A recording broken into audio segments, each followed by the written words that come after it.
세출발기금이란 무엇인가?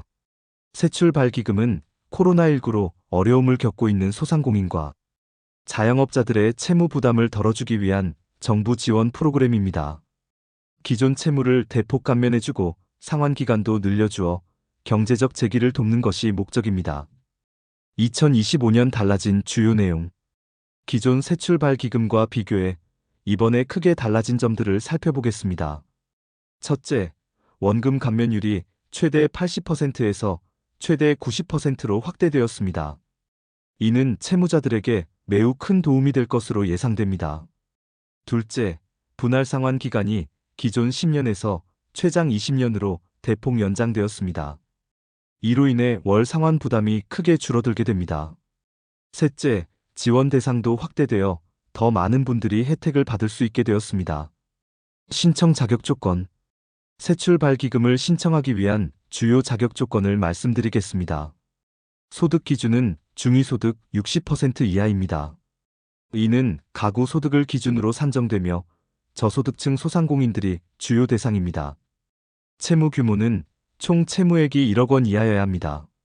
협약금융회사의 사업자 대출과 가계대출을 포함하여 최대 15억 원까지 지원 가능하지만 90% 감면 등 특별 혜택은 1억 원 이하 채무자에게 적용됩니다. 연체 조건으로는 3개월 이상 연체가 발생한 대출자가 대상입니다. 특히 폐업자나 6개월 이상 휴업자 등 부실이 우려되는 경우 더 많은 혜택을 받을 수 있습니다. 사업 관련성도 중요한 조건입니다. 협약기관이 보유한 사업 영업과 관련된 대출이어야 하며 6개월 이내 신규 대출이나 매입의 하자가 있는 경우는 제외됩니다. 지원 혜택 내용.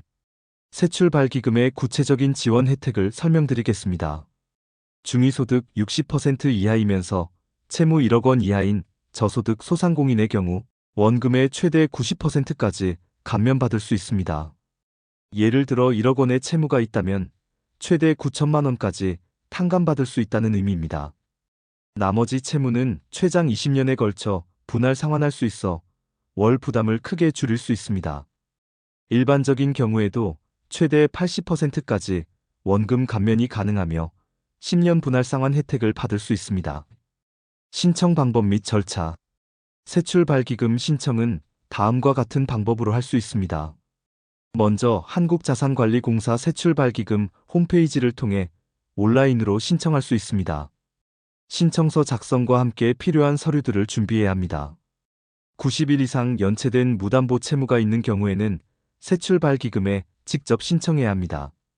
신청 후에는 소득과 자산조사, 상환능력평가 등의 심사 과정을 거치게 됩니다.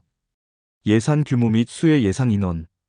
이번 세출발기금 개선을 위해 정부는 7천억 원의 예산을 추가로 편성했습니다.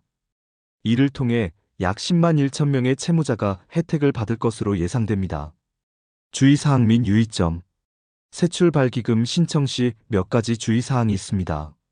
첫째, 협약에 가입된 금융회사의 채무만 대상이 됩니다. 협약금융회사 목록을 미리 확인해 보시기 바랍니다. 둘째, 신청 후 허위 사실이 발견되면 지원이 취소될 수 있으니 정확한 정보를 제공해야 합니다. 셋째, 2차 추경안이 국회를 통과해야 새로운 조건들이 적용되므로 국회 동향을 지켜봐야 합니다. 마무리. 이재명 정부의 세출발기금은 어려운 경제 상황 속에서 소상공인과 자영업자들에게 실질적인 도움을 주는 정책입니다. 특히 이번 개선안을 통해 감면율과 상환 기간이 대폭 확대되어 더 많은 분들이 혜택을 받을 수 있게 되었습니다. 채무로 인해 어려움을 겪고 있는 소상공인과 자영업자분들은 자신이 지원 대상에 해당하는지 확인해 보시고 해당된다면 적극적으로 신청해 보시기 바랍니다. 더 자세한 정보와 신청 방법은 한국자산관리공사 세출발기금 공식 홈페이지에서 확인하실 수 있습니다. 감사합니다. 오늘 영상 어떠셨나요? 다음 정보도 절대 놓치지 마시고 구독과 좋아요 잊지 마세요.